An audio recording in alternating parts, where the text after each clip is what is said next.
Бүгін біз электрондық кестемізде нақты бір деректерді табуымыз керек, және кестедегі кейбір деректерді ауыстыру керек. Себебі кесте жаңартуды талап етіп тұр. Алдымен деректі іздеп табудан бастайық. Главное қойындысындағы таспада ең соңында сізде найти и выделить, табу және таңдау деп аталатын функционал бар.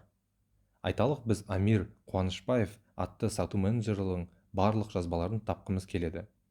Біз найти и выделить, табу және таңдау түймесінде найти, табу түймесін басамыз. Сіз тікелей осы диалог терезесінде Амир Қуанышбаев деп теруіңізге болады.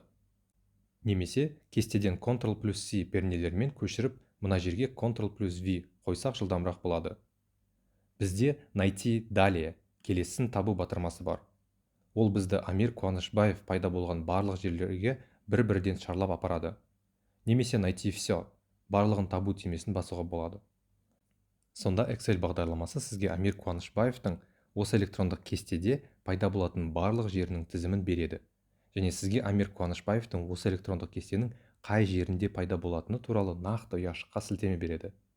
Енді бұл терезені жабамыз. Осы электрондық кестеде 1-2 деректерді ауыстырғымыз келеді делік.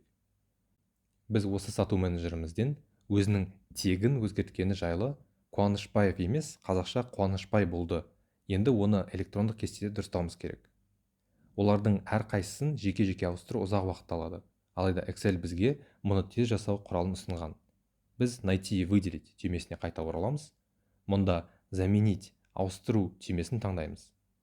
Бұл терезеде бізден бірінші найти, не табу керек деп сұрайды. Бұл жерге біз ауыстыру керек мәнді енгізуіміз керек. Ешқандай қате жібермес үшін біз өзімізге керек мәнді Ctrl+C пернелермен көшіріп, мына жерге Ctrl+V деп қоямыз. Келесі заменить на, немен ауыстыру керек деп сұрайды. Менің ауыстырғым келетін мәнімнің біріншісі сөзі ұқсас. Сол үшін мен қайтадан Амир деп жазамын, ал енді Қуанышбаев дегенді Қуанышбай деп жазамын. Дайын. Осында біз қайтадан найти все түймесін басып, ауыстырылайын деп жатқан ұяшықтардың санын көрсек болады. Ал егер заменить, ауыстыру құрылғысын бассақ, бір-бірден кезегімен ауыстырады. Егер мен заменить все, барлығын ауыстыру түймесін бассам, барлығы бірден ауысады және қанша мәнді ауыстырған көрсетеді. Көріп отырғаныңыздай, Excel маған 8 мәнді ауыстыруды жасағанын айтады. Бұл мен бір-бірден ауыстырған алғашқы екеуін санамағанда. Окей түймесін басыңыз, жабу түймесін басыңыз. Енді сіз біздің сату менеджеріміздің бағанында Амирдің тегі Қуанышбай болып ауыстырылғанын байқайсыз. Енді өзіңіз найти и выделить құрылғысымен жаттығып көріңіз.